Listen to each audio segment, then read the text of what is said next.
Good morning बच्चों। आज हम अपना थर्ड चैप्टर पढ़ेंगे जिसका नाम है फाइबर टू फैब्रिक। तो स्टार्ट करते हैं। फाइबर टू फैब्रिक आप सिक्स क्लास में भी पढ़ चुके हैं फाइबर टू फैब्रिक। और अब ये थोड़ा सा आगे चल के और ज़्यादा पढ़ना है हमें।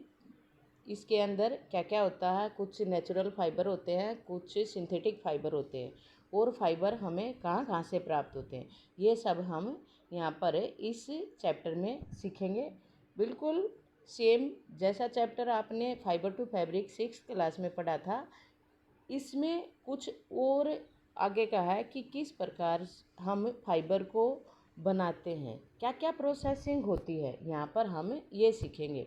सिक्स क्लास में आपने सीखा था कि कुछ नेचुरल फाइबर होते हैं, कुछ सिंथेटिक होते हैं। कौन कौन से होते हैं, जैसे कि आपने जूट और कॉटन के विषय में पढ़ा था कि नेचुरल फाइबर हैं, और सिंथेटिक फाइबर के विषय में पढ़ा था, नायलॉन वगैरह रेयॉन वगैरह के विषय में पढ़ा था। अब हम यहाँ से स्टार्ट करते हैं।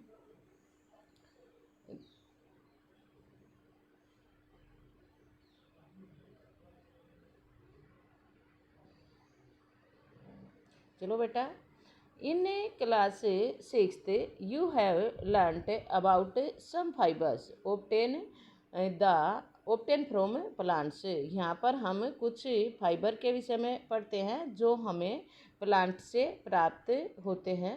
सीख चुके हैं कि कुछ फाइबर हमें प्लांट से प्राप्त होते हैं। You have learnt that wool and silk fibres are obtain from animals. Wool और सिल्क हमें एनिमल से प्राप्त होता है। Wool is obtain from the hair of sheep और याक, जिसको हम फलीज भी बोलते हैं, कि जो वूल है हमें याक और शिप के बालों से प्राप्त होती है। Silk fibre come from cocoon, और सिल्क फाइबर कहाँ से आता है, कोकून से आता है। जैसे कि आपने डायग्राम ड्रॉ किया था और कुछ जैसे बटरफ्लाई होती है, उसके अंदर जिस प्रकार से मेटामॉर्फोसिस होती है, ये आप अच्छे से अब यहाँ पर सीखेंगे। Do you know which part of ship body yield fibre. आप अच्छी प्रकार से जानते हैं कि शिप की बॉडी का कौन सा हिस्सा, कौन सा फाइबर, कौन सा यील्ड फाइबर होता है। Are you aware how these fibres are converted into woollen yarn that we buy from the market to knit sweater. क्या आप ये सब जानते हैं कि जो फाइबर जिनको ऊन में कन्वर्ट कर दिया गया है, जो कि हम बाजार से खरीदते हैं स्वेटर बनाने के लिए, वो कहाँ से आता है। Do you have any idea. क्या आपके पास कोई युक्ति है या कोई विचार है। How silk fibre are made, कि किस तरीके से सिल्क फाइबर बनाया जाता है। मेड इनटू सिल्क, कि उससे सिल्क बुना जाता है। Which is woven into sari, जिसकी हम साड़ी बुनते हैं। In this chapter we shall try to find answer of these questions. तो इस चैप्टर के अंदर हम इन्हीं क्वेश्चन के आंसर ढूंढेंगे। नेक्स्ट जो टॉपिक है बेटा, वो है animal fibre, wool and silk. Wool और सिल्क एनिमल फाइबर है, यानी कि ये नेचुरल हैं। Wool comes from sheep, goat, yak and some animals. तो वूल हमें कहाँ से प्राप्त होती है, और सम एनिमल्स, जो सम अदर एनिमल्स है, आपको इसका नाम बताना है। जैसे भेड़, बकरी, याक और कुछ और एनिमल है, आपको बताना है। अगर आप नहीं बता पाओगे तो मैं आपको ये आंसर कल दूंगी, आज नहीं बताऊंगी। तो आपको ट्राई करना है कि और कौन से एनिमल है जहाँ से हमें ऊन प्राप्त होती है। दीज वूल यील्डिंग एनिमल्स, जो ये ऊन देने वाले एनिमल है। बियर हेयर, उनकी बॉडी पर बाल होते हैं। On their body bear hair, यानी कि उनकी बॉडी पर बाल होते हैं। डू यू नो, क्या आप जानते हैं। Why these animals have a thick coat of hair, कि क्यों इन एनिमल्स की बॉडी पर बालों का एक थिक कोट होता है। दीज कोट, जो ये बालों का थिक कोट होता है, hair trap a lot of air, तो इनके बालों में बहुत ज़्यादा हवा भर जाती है।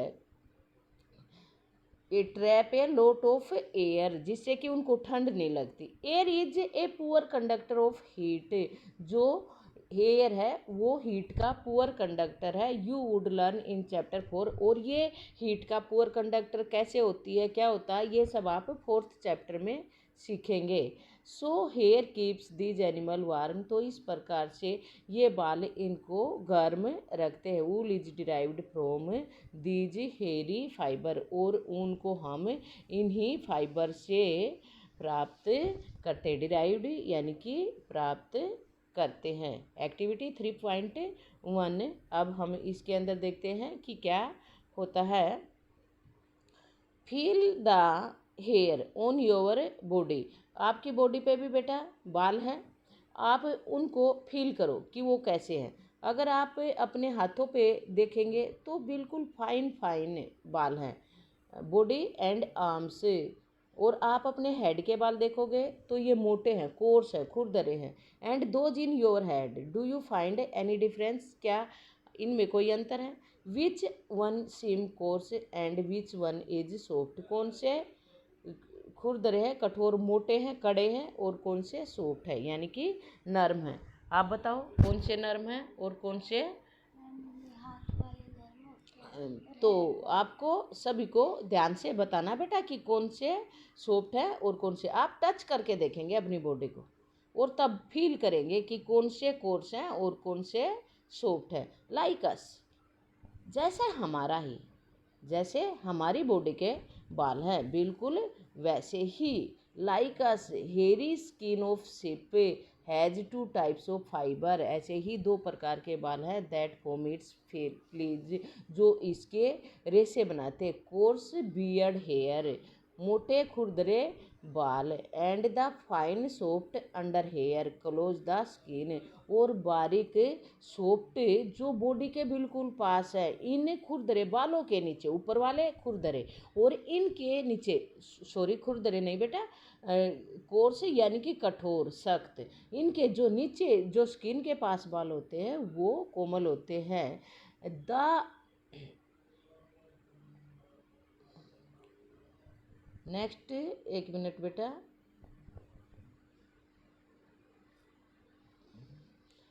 सम breeds, sorry, the fine hair, जो ये फाइन हेयर होते हैं, provide the fibre for making wool, यही हमें वो रेशे प्रदान करते हैं, फाइबर यानी कि रेशे जो हमें ऊन बनाने के काम आते हैं। सम ब्रीड्स क्या होता है, किस्में होता है, जैसे भेड़ों की अलग अलग किस्म होती है। तो सम ब्रीड्स ऑफ शिप, भेड़ों की कुछ किस्में possess only fine under hair, उनके केवल बारीक बाल ही अंडर हेयर ही होते हैं, कोर्स नहीं होते। देयर पेरेंट्स आर स्पेशली, तो इस प्रकार की ब्रीड के जो पेरेंट्स होते हैं आर स्पेशली चूजन, उनको चूज कर लिया जाता है। टू गिव बर्थ, कि वो ऐसी ही शिप को बर्थ दे, यानी कि उनसे ब्रीडिंग प्राप्त की जाती है जिससे कि ज़्यादा भेड़ें उत्पन्न हो। Give birth to sheep which have only soft under hair, जो केवल सॉफ्ट अंडर हेयर के लिए ही चुन ली जाती है। This process of selecting parents, तो ये सिलेक्टिंग का प्रोसेस जो होता है, पेरेंट्स को सिलेक्ट किया जाता है जिससे कि हमें अपनी इच्छा अनुसार कि जैसे बाय फाइन हेयर ही चाहिए, तो ऑब्टेनिंग स्पेशल करैक्टर, जिससे कि स्पेशल विशेष प्रकार के करैक्टर प्राप्त होते हैं इन देयर ऑफ स्प्रिंग, उनके बच्चों से। Such as soft under hair, जैसे कि सॉफ्ट अंडर हेयर हैं यानी कि नर्म कोमल बालों वाली भेड़ का चुनाव करना। Is termed as selective breeding, तो इस किस्म को हम सिलेक्टिव ब्रीडिंग के नाम से जानते हैं। यहाँ पर जो ये भेड़ दिखाया गया है बेटा, इसके थिक ग्रोथ हेयर हैं, ऊपर वाले जो बाल हैं, आप अपने गांव में भी देखते हैं कि कैसी कैसी भेड़ें होती हैं, उनके बाल कैसे होते हैं। तो अब आप ये देखो, नेक्स्ट, एनिमल दैट यील्ड ऊन, वो एनिमल जो हमें ऊन प्रदान करते हैं। Several breeds of sheep are found in different parts of country, हमारे कंट्री में, हमारे देश के अलग अलग हिस्से में अलग अलग प्रकार की ब्रीड्स मिलती है, यानी कि कई प्रकार की किस्में मिलती है भेड़ों की। However the fleas of ship is not only source of wool.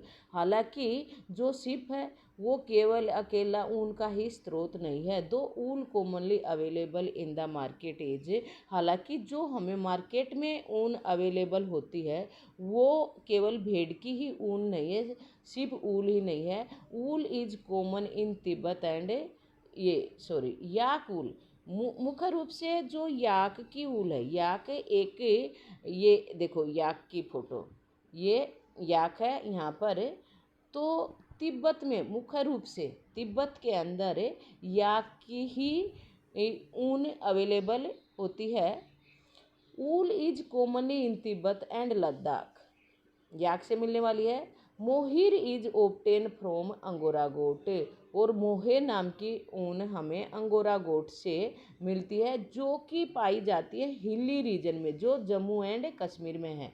Jammu और कश्मीर में अंगोरा नाम की गोट मिलती हैं। और ये जो अंगोरा नाम की गोट होती है इनके बहुत बारीक ऊल होती है, जिससे कि पश्मीना की शोले बनाई जाती है। Wool is obtain from goat hair, और जो बकरी की ऊन होती है, अंगोरा गोट की जो ऊन होती है वो बहुत फाइन और सॉफ्ट होती है। The under fur of Kashmiri goat, जो अंडर फर होता है, फर भी यही रेसे, वो बहुत सॉफ्ट होते हैं। गोट इज सॉफ्ट, वो सॉफ्ट है। इट इज ऊवन, ऊवन का मतलब होता है बना लेना, बुनना, जैसे कि सिलाइयों से स्वेटर बुनते हैं ना, इसी प्रकार से शॉल भी बुने जाते हैं। It's woven into the fine Sholay called pashmina shawl, जिनको कि पश्मीना शॉल के नाम से जाना जाता है। और ये पश्मीना शॉल बहुत ही कीमती होती है बेटा, महीनों में एक शॉल तैयार होती है, तो इसकी कॉस्ट बहुत ज़्यादा होती है। द फर हेयर, फर बोलो या हेयर बोलो, on the body of camel, camel अभी एक तो आ गया। अब मैंने आपसे क्वेश्चन पूछा था ना कि दूसरे एनिमल्स का नाम बताना, और भी है, मैं देखती हूँ कि आपको कौन कौन से ढूंढ के लेके आते हो। The fur on the body of camel is also used as wool, उसको ऊन की भांति इस्तेमाल किया जाता है। लामा, ये जो स्पेलिंग है बेटा इसको हम लामा पढ़ेंगे, लामा एंड एल्पाका ये नाम है। फाउंड इन साउथ अमेरिका, ये साउथ अमेरिका में पाए जाते हैं। आल्सो यील्ड ऊन, ये भी ऊन प्रदान करते हैं। नेक्स्ट कॉलम में ये है। बस बेटा आज के लिए हम बस इतना ही पढ़ेंगे। ये देखो अंगोरा गोट है, तो आप के यहाँ पर अल्पाका है, लामा है, ये साउथ अमेरिका में पाए जाते हैं, इनसे ऊन प्राप्त की जाती है। बस आज के लिए बस इतना ही बेटा, आगे का चैप्टर हम कल पढ़ते हैं। तो थैंक यू बेटा, स्टे होम, स्टे ब्लेस्ड।